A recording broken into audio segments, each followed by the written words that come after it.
So hello students, जैसा कि आपको पता है कि आज 5 सितंबर है और आज एक बहुत ही इम्पोर्टेंट और ख़ास दिन है। और हैप्पी टीचर्स डे। जो भी टीचर्स मुझे देख रहे हैं, जो भी हमारे चैनल को सब्सक्राइब कर चुके हैं, तो आज मैं एक मतलब इम्पॉर्टेंट चीज़ों को लेकर डिस्कस करना चाहूँगा। वो ये है कि जो पेपर अभी आ रहा है जेईई मेंस में, वो मॉडरेट आ रहा है, ठीक है। और सिंस कोविड की वजह से बहुत सारे बच्चों का एग्ज़ाम छूट भी रहा है, तो कहीं ना कहीं मैं गवर्नमेंट को हाईलाइट करना चाहूँगा इन पॉइंट को लेके कि उन बच्चों के लिए भी कुछ किया जाए। तो होपफुली आप इस मेरे मैसेज को ट्विटर के ज़रिए, फेसबुक के ज़रिए आप लोगों तक लेके जाएं, क्योंकि ऑलमोस्ट हमने जहाँ तक सर्वे किया है, हमारी टीम ने जो सर्वे किया है, 70% के आसपास बच्चे ही एग्ज़ाम दे रहे हैं। ऑलमोस्ट 30 से 35% के बीच में बच्चों का एग्ज़ाम छूट गया है। तो देखो, ये एक कंट्रोवर्शियल चीज़ है। रिसेंटली हम लोग आज तक में भी थे इस चीज़ को, कंट्रोवर्सी को लेके, और ट्विटर पे भी हम लोग ने भी काफ़ी कुछ कमेंट या मतलब हमारे से कुछ बात लोग सहमत थे, बहुत लोग नहीं भी सहमत थे। तो वो एक पॉइंट अलग है। बट जो बच्चों का एग्ज़ाम छूट गया है 30%, उनके लिए भी हमें कुछ ना कुछ करना है। तो जो इस वीडियो को फैलाएं, वहाँ तक लेके जाएं। और आज मैं 5 सितंबर का शिफ्ट 1 का केमिस्ट्री का कुछ क्वेश्चंस मैं लेके आपके पास आया हूँ। अभी तक मेरे पास फिजिक्स के कुछ क्वेश्चन नहीं आ पाए हैं, तो लेटर ऑन जब आता है तो मैं आपको मतलब सॉल्व करके बताऊंगा क्या डिफ़िकल्टी लेवल थी। केमिस्ट्री ऑलमोस्ट मॉडरेट था।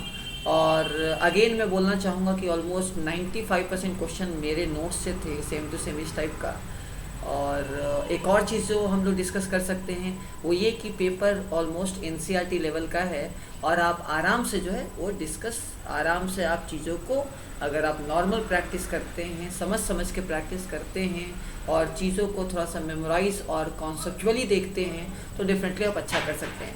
तो चलो स्टूडेंट्स, 6 से 7 क्वेश्चन मैंने लिया है। ये ज़्यादा क्वेश्चन मेरे पास आ नहीं पाया, मेमोरी बेस्ड है।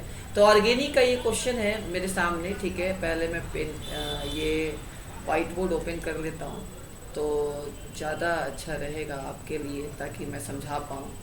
तो चलो ठीक है। हाँ, तो ये क्वेश्चन है फर्स्ट। मैं बात करूँ, ये क्वेश्चन की बात करते हैं। तो एक मिनट।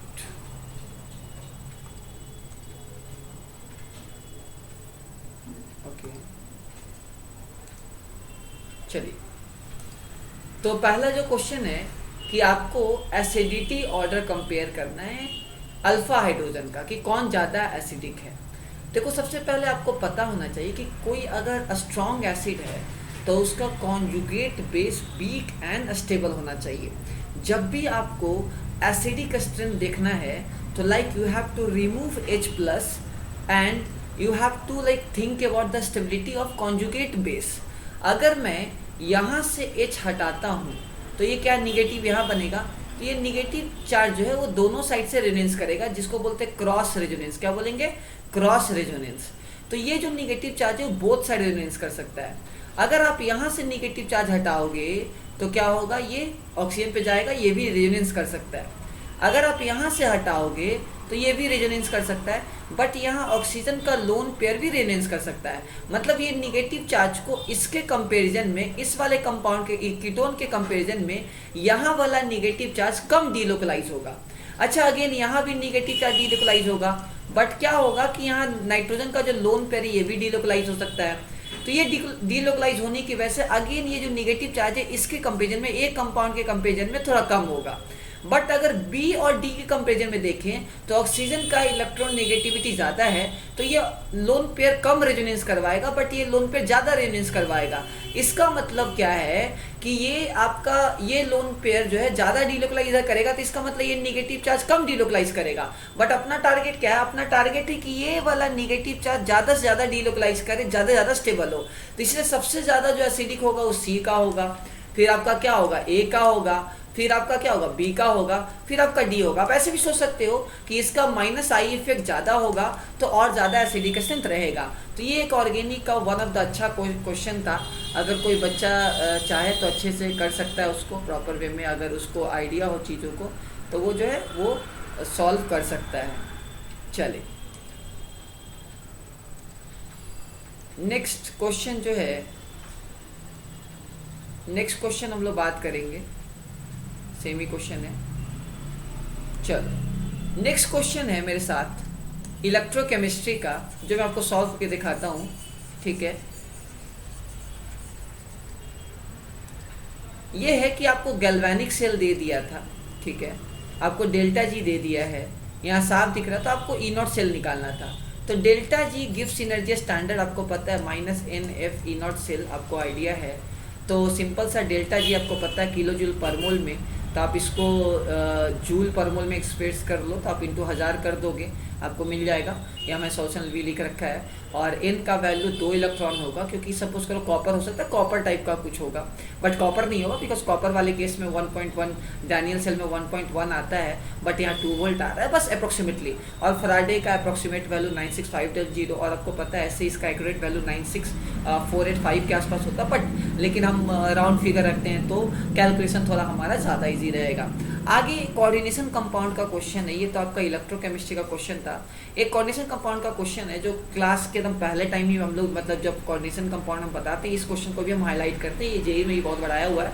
तो ये इथिलीन डायमीन टेट्राएसीटेट है, इथिलीन डाइएमीन टेट्रा एसीटेट, मतलब 4 जो है वो एसीटेट रहेगा। तो इसका डेंटिसिटी पूछा गया था। तो देखो 2 तो नाइट्रोजन है और 4 ऑक्सीजन देगा, इसके लिए इसका डेंटिसिटी कितना है आपका 6 होगा। इसका डेंटिसिटी कितना होगा बच्चों 6 होगा।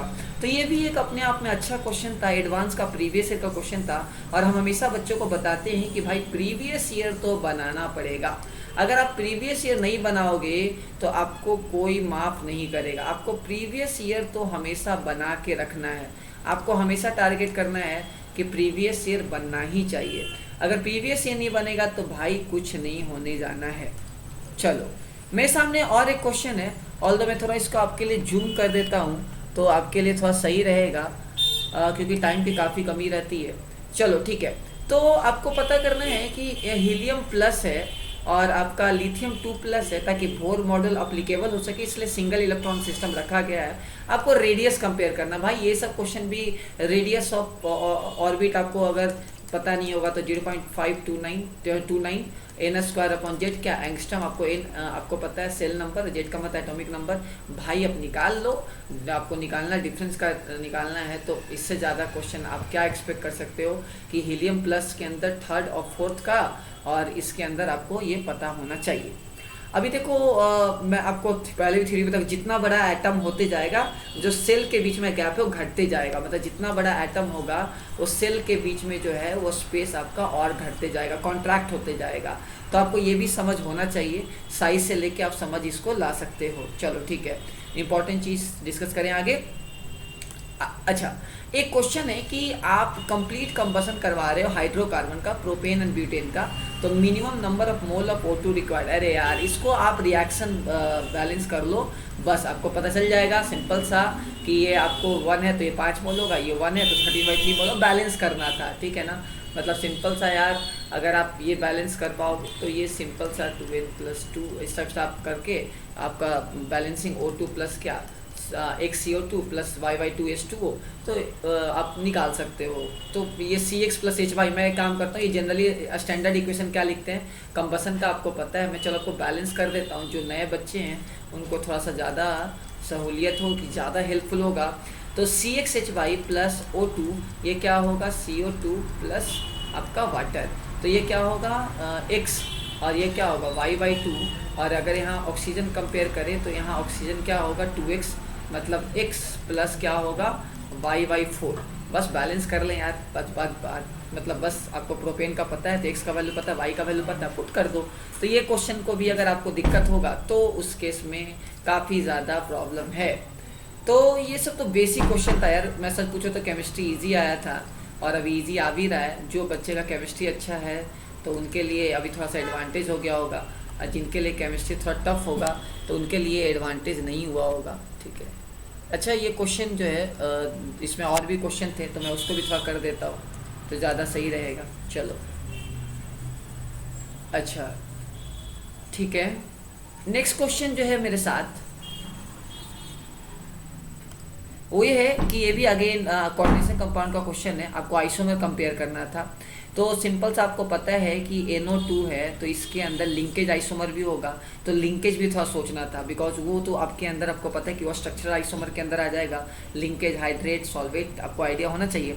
तो पहला सिस आप बना लो, तो सिंपल सा आपको क्या होना चाहिए, सिस पता होना चाहिए, सिस। ठीक है, तो ये NO2 इधर NO2 रहेगा और इधर ये इथिलीन डायमीन, ठीक है, इथिलीन डायमीन ऐसा रहेगा। इस टाइप से सिस ये हो गया, तो यहाँ से 2 सिस बन जाएगा अब, क्योंकि इसका एक मिरर इमेज भी होगा, तो 2 सिस ट्रांस तो क्या होगा, ऑप्टिकली इनएक्टिव हो जाएगा, तो 2 यहाँ से आ गया। दूसरा तरीका होगा कि एक NO2 और दूसरा ONO, क्योंकि आपको पता है कि ये लिंकेज आइसोमर शो करेगा, तो अगेन वहाँ से भी 2 और एक 3। अच्छा, आगे बात करें, अगेन दोनों ONO, ठीक है, तो यहाँ से भी आपका तो टोटल 9 आएगा। और मेरे समझ से ये क्वेश्चन बच्चों पे काफ़ी भारी पड़ा होगा। ठीक है, जितना साल का मेरा टीचिंग एक्सपीरियंस रहा है 7 सालों में, तो हमें पता रहता है कि ज़्यादातर बच्चे कौन से क्वालिटी के क्वेश्चन कर पाते हैं, किस क्वालिटी के क्वेश्चन नहीं कर पाते हैं। तो देखो, मैं झूठा एक्सपेक्टेशन किसी बच्चे को नहीं देता हूँ। ये क्वेश्चन उन्हीं बच्चे कर सकते हैं जिनको काफ़ी अच्छा कोऑर्डिनेशन का समझ होता हो, उसी टाइप के बच्चे जो है क्वेश्चन को कर पाएंगे। चलो, नेक्स्ट एक मेरे पास केमिकल काइनेटिक्स का क्वेश्चन है। वो ये है कि आपके पास एक रिएक्शन दे दिया है, A से प्रोडक्ट, B से प्रोडक्ट, फर्स्ट ऑर्डर दे दिया है। हाफ लाइफ जो है फर्स्ट रिएक्शन का 180 सेकेंड है और सेकेंड रिएक्शन का हाफ लाइफ आपका initial concentration after how much time the concentration of be become 4 times. अरे यार, ये कुछ नहीं है, आप अलग अलग जो है इनिशियली, मतलब एक C0 है तो दूसरा C0 है, तो आपको क्या हाफ लाइफ तो आपको पता है, तो CT क्या होता है आपका C0 e⁻−KT, आपको एक का K पता है, तो K1 CT1/CT2 आपका क्या हो जाएगा, e⁻K1T/T, आपका टाइम पता करना है, तो आपका E0 K2/T। अब दोनों साइड आप लॉग ले लीजिए, लॉग लेके तुम खत्म कर दोगे, सिंपल सा पता है, कंसंट्रेशन एक का 4 टाइम्स हो गया, बस स्वाहा। और K1 का वैल्यू आपको पता है 0.693 बाई हाफ लाइफ, वो आ जाएगा। तो थोड़ा कैलकुलेशन रहेगा, लॉग वॉग का वैल्यू याद होना चाहिए। कल भी मैंने कुछ क्वेश्चन आपको केमिस्ट्री का बताए थे, तो आपको लॉग का नॉलेज रहेगा। अब जब क्लास में बताते हैं बच्चों को, तो बच्चे बोलते हैं अब भैया लॉग जो है, लॉग का वैल्यू दो। तो यार, मैं 1 से लेकर 10 तक लॉग का वैल्यू हमेशा बच्चों को याद करवा देता हूँ, सच पूछो तो, क्योंकि पता होना चाहिए कि यार एग्जाम में लॉग का वैल्यू दिया नहीं दिया, तो अपन रिस्क क्यों ले, रिस्क लेने का कोई फ़ायदा नहीं है। चलो, आगे क्वेश्चन है सरफेस केमिस्ट्री का, कि आपको CM से क्रिटिकल मिसल कंसंट्रेशन आपको दे दिया है कि मिनिमम कंसंट्रेशन टू फॉर्म। तो यहाँ आपको आइडिया होना चाहिए कि इस पर आपको पता है कि बैलेंस फोर्स लगेगा, वाटर है, ऐसे फोर्स नहीं लगता है, ये क्या होता है, बैलेंस फोर्स लगता है आपको। तो आपका फर्स्ट ऑप्शन जो है रहेगा, तो ये आपका जो है ये स्ट्रक्चर ज़्यादा एक्यूरेट है। ठीक है, आपका एसिटेट ये वाला पार्ट क्या होगा, ये हाइड्रोफोबिक है और ये आपका हाइड्रोफिलिक है, तो ये आपको आइडिया होना चाहिए। ठीक है, चलो आगे जो है 6 पीरियड में कौन कौन सा ऑर्बिटल पार्शियली, देखो यार 6 पीरियड में है, इसका मतलब n-2f आएगा, इसका मतलब 4f आएगा। इसमें एक ही ऑप्शन करेक्ट है, इसमें तो ज़्यादा दिमाग ही नहीं लगाना था, बस पहला ऑप्शन देखते मार देते। चलो आगे, ये क्वेश्चन तो मेंस में ना जाने कितने बार आया है। गैडोलिनियम आपको पता है 64 एटॉमिक नंबर, हाफ फील्ड होता है, तो देखो 4f7, तो ये तो मैंने कितनी बार, ये सेम टू सेम मेंस का क्वेश्चन आ गया, ये IIT में भी आया हुआ है, मेंस में भी आया हुआ है।